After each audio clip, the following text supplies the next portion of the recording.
गोष्ट नजर लागण्यासारखा माझा मुलगा संतोष भाऊ कळंगे स्वर सम्राट त्यांच्यासाठी सुद्धा एकदा खरोखर मला अभिमान वाटते की मी अशा लोकांसोबत आहे. म्हणजे आज माझ्यामुळे ते नाही तर त्यांच्यामुळे मी आहे. विठ्ठल विठ्ठल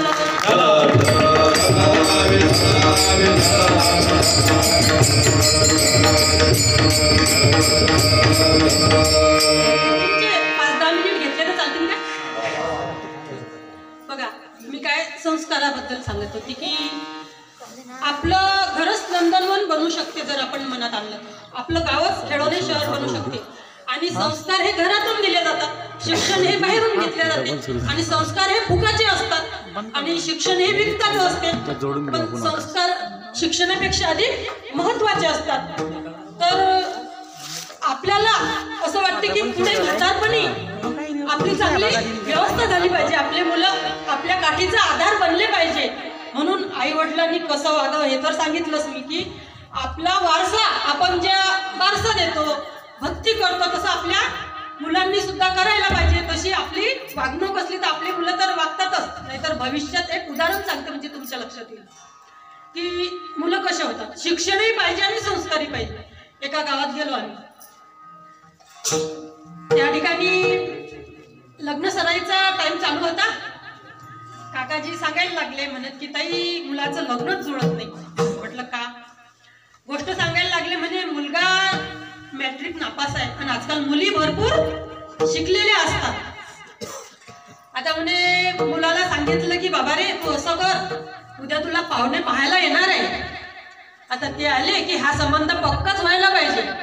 मग मी त्याला सांगितलं की तू असं कर की पाहुण्याच्या समोर मी सांगेल माझा मुलगा SSC झालेला आहे आणि संस्कृत सुद्धा बोलतो छानपैकी, चांगला संस्कारी आहे, सुसंस्कृत आहे.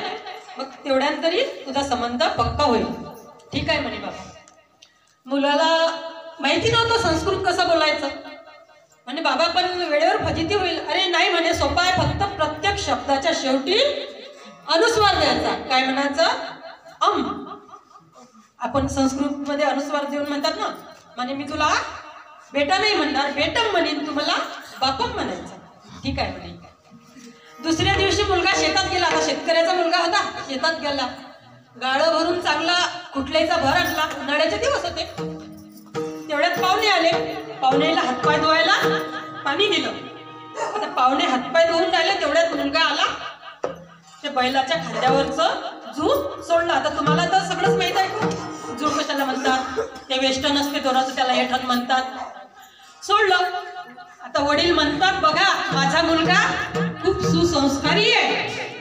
किती संस्कारी आहे की SSC झालेला आहे आणि संस्कृत सुद्धा चांगल्या प्रकारे बोलतो. लगेच त्याचे वडील त्याला इशारा करतात की सुरू कर संस्कृत बोल. तेवढ्यात त्याच्या लक्षात येते की आपल्या वडिलांनी अनुस्वार द्यायला सांगितलं. आणि तो ते बैलाचं जू सोडून ते हेठण गुंडाळत असते. लगेच म्हणते बाप. बाप म्हणते कायम बेटा. म्हणते येठम ठेवम कुठम. म्हणते बेटम येठम ठेवम खुंटम. तिथं खुंटी असते. म्हणतात वा वा वा काय संस्कार आहे हो, काय संस्कृती आहे. संबंध पक्का. आता म्हणते एवढ्यावरच का चहा पाण्यावरच? नाही म्हणते उद्या भारतची पंगत आहे. म्हणते चहा तर घ्या. चला म्हणते तुम्हाला गोडाऊन मध्ये नाही तर धान्याचे पोते दाखवतो. त्याला वाटते बा असे भरपूर धान्य. आता 4 पोत्याच्या रांगी लागलेल्या असतात. समोरच्या पोत्यामध्ये ज्वारी असते, मागचे सगळे कुटाराचेच पोते असतात. ते मुलाचा बाप एक दाभण घेते, टोचते पोत्यात. लगेच ज्वारीचं धान्य हातावर पडते. 1 2 3 4 पोत्यामध्ये टोचते. धान्य गळायला लागते. त्या मुलीचे वडील म्हणतात अरे अन्न हे पूर्ण ब्रह्म आहे, माती करू नका. तुमच्या घरचं मातेर धुवून खाईन तरी माझी मुलगी पोट भरील. तुमचा आमचा संबंध पक्का. संबंध पक्का होते. त्याला का माहित की मागचे सगळे कुटाराचेच होते. लग्न पक्का होते. लग्नात मस्तपैकी पितळाचं दागिने, त्याला सोन्याची 1 ग्राम पॉलिश.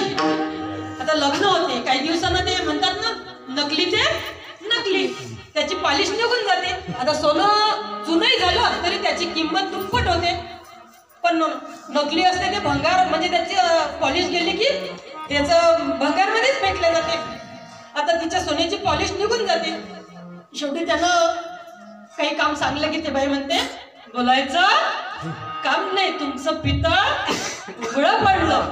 अर्थात अशी परिस्थिती होऊ नये. आणि काही झालं की म्हणते आपण जास्त बोलायचं काम नाही, नाही तर मी चालली माहेरी. म्हणून आपल्या मुलांची अशी परिस्थिती होऊ नये म्हणून मुलांना चांगलं शिकवा, चांगले संस्कार द्या. विठ्ठल विठ्ठल.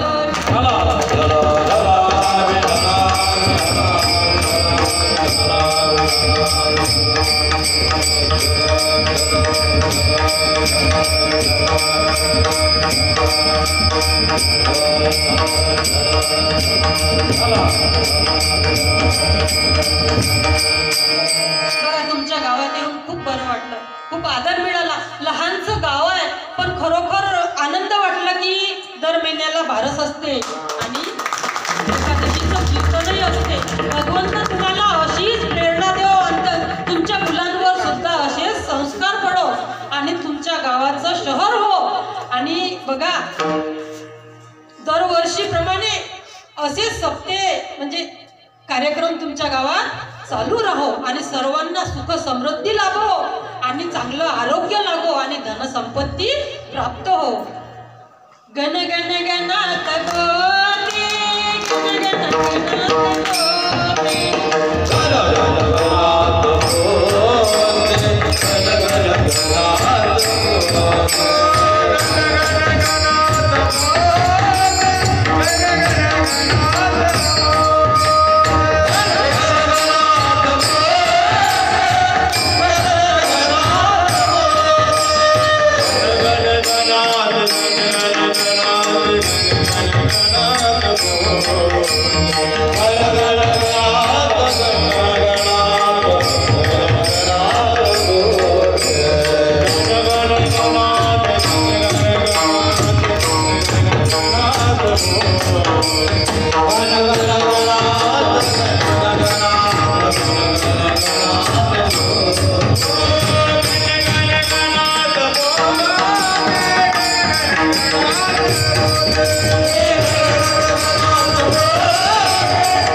दिली दादांनी आणि गायनाचार्य पण अतिशय सुंदर गायन करतात. मला परिचय नाही, मी पहिल्यांदाच आली ना, तरी नाव माहिती नाही, पण खरोखर खूप सुंदर साथ दिली आणि कीर्तन उचलून घेतलं. अर्थात हे कीर्तन त्यांनीच केलं असं समजा, त्यांच्यासाठी टाळ्या वाजल्या.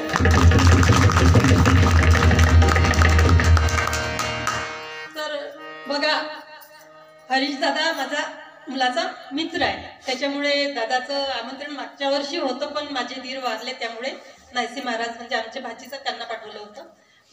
यावर्षी आला योग, सेवा घडली. काही चुकलं बुललं असेल तर तुमचीच समजून, जे चुकीचं असेल ते माझं मला परत करा, जे योग्य असेल ते हनुमंतराय आहेत ना त्यांच्या चरणी, साधू संतांच्या चरणी अर्पण. आणि बालक बोबडा बोली वाकुडा विचुका पाऊली ते चोज करुणी माऊली रिजे जे. तर अशा प्रकारे या ठिकाणी सेवा संपन्न झाली आणि याच ठिकाणी सेवेला